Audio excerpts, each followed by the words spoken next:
আজকে আন্তর্জাতিক পুরুষ দিবস। একটা কথা বলার, যেটা হচ্ছে পুরুষদের নিয়ে কবিতা কিন্তু খুব সংখ্যায় খুব কম লেখা হয়েছে। আমরা সবসময় মেয়েদের নিয়েই লিখি, যত কবিতা সব নারী কেন্দ্রিক।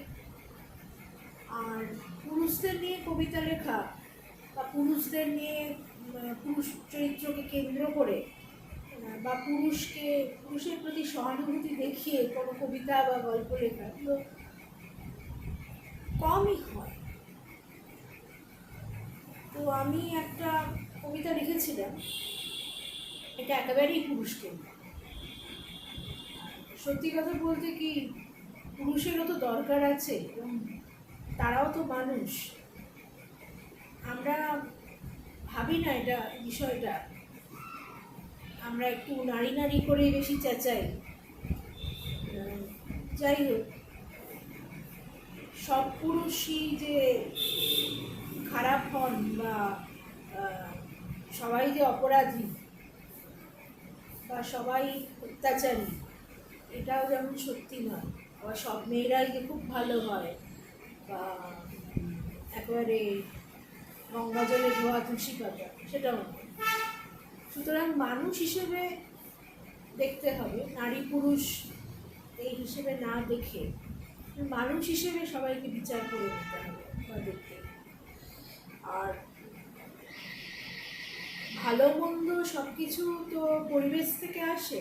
যে পরিবেশে মানুষ বড় হয়, তার পারিপার্শ্বিক অবস্থা, ছোটোবেলা থেকে যেরকম অবস্থার সঙ্গে সে বেড়ে ওঠে, তার আত্মীয় স্বজন বা বাবা মা, পরিবারের লোকজন, শিক্ষা, পরিবেশ, বা অর্থনৈতিক অবস্থা, সামাজিক অবস্থান, সবটাই নির্ভর করে একটা মানুষ কেমনভাবে বেড়ে উঠবে বা তার স্বভাব কেমন হবে বা সে কীরকম মানুষ হবে। সুতরাং অযথায় নারী নারী পুরুষ পুরুষ করে চিৎকার করার বা এভাবে মানুষকে ভাগ করে দেওয়ার খুব একটা দরকার নেই বলেই মনে হয়। জ্ঞান দিচ্ছি না, এখানে আবার নানা রকম সমালোচনা হয়, তো আমার কথাগুলো মনের ভেতরে এলো তাই বললাম। যাই হোক, কবিতাটা পড়ছি। কবিতাটার নাম হচ্ছে পৈতৃক। ছাদ ছুঁয়ে গেছে কৃষ্ণচূড়ার ডাল, অপরেশ রোজ দেখে পাখির বাসা, সকাল বিকেল আজ কিংবা কাল। পেছনে ফেলে এসেছে 40, পয়লা ভাদ্রে 42 পূর্ণ। এখন চলছে ভরা আষাঢ়ের দিন, গাছের ডালে দুলছে ভরা বাসাও। শুধু তার বাসাখানা আজও তেমনই শূন্য। আজকাল রাতে ঘুম আর আসে না, স্বপ্ন আসে, জেগেই দেখে হয়তো। অপরেশ আজ এমন নির্বিকার, জ্যোৎস্না ছড়ানো বিছানাও ভালো লাগে না। পাখির বাসায় ছানাদের লাল ঠোঁটে বীজ বপনের ফুটেছে অঙ্গীকার।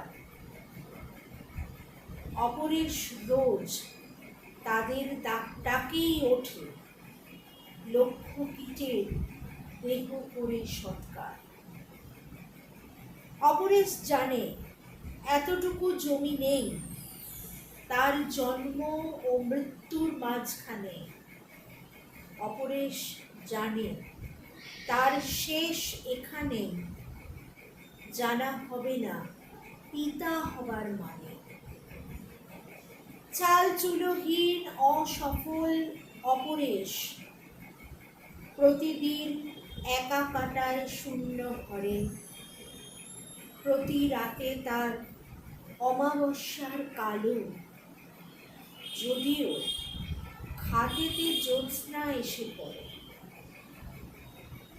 বহন করে সে লক্ষ শুক্রকীট, রোজ জন্মায়, রোজ রোজ তারা মরে। দাবিদারহীন মুক্ত অপরেশ পাখির বাসাকে ভীষণ হিংসে করে। অপরেশের মতো এই চালচুলোহীন পুরুষদের বা যাদের খুবই স্বল্প রোজগার বা একেবারেই সাধারণ মানুষ, যারা একেবারেই সাধারণ, তাদের ঘরে বউ আসে না, অথবা তারা আনতেও চায় না। তারা বুঝতে পারে যে আমার বিয়ে করার যোগ্যতা নেই, অথবা সমাজ তাকে বুঝিয়ে দেয় যে তোমার কারোর দায়িত্ব নেবার যোগ্যতা নেই, তোমার বাবা হওয়ার যোগ্যতা নেই, তোমার কারোর স্বামী হওয়ার যোগ্যতা নেই, কারণ তোমার রোজগার নিতান্তই সামান্য অথবা একেবারেই কম। সুতরাং তুমি শুধু নিজেরটুকু চালিয়ে নিতে পারো হয়তো খেয়ে পড়ে, অন্য কারোর ভার নেবার যোগ্যতা তোমার নেই। তাই তাদের আর সংসারী হয়ে ওঠা হয় না, বাবা হওয়া হয় না। কিন্তু স্বপ্নটা তারাও দেখে, সেই যে দুঃখ, সেই যে সংসার করার বা বাসা গড়ার সেই যে স্বপ্ন, সেটা তাদের মনের মধ্যেও তো থাকে, সেটা বাস্তবায়িত হয় না, পূর্ণ হয় না। হয়তো কোথাও তারা প্রকাশও করে না, কিন্তু সেই দুঃখটা তাদের ভেতরে থাকে। এই কবিতাটাতে আমি সেই কথাটাই একটু বলবার চেষ্টা করেছি।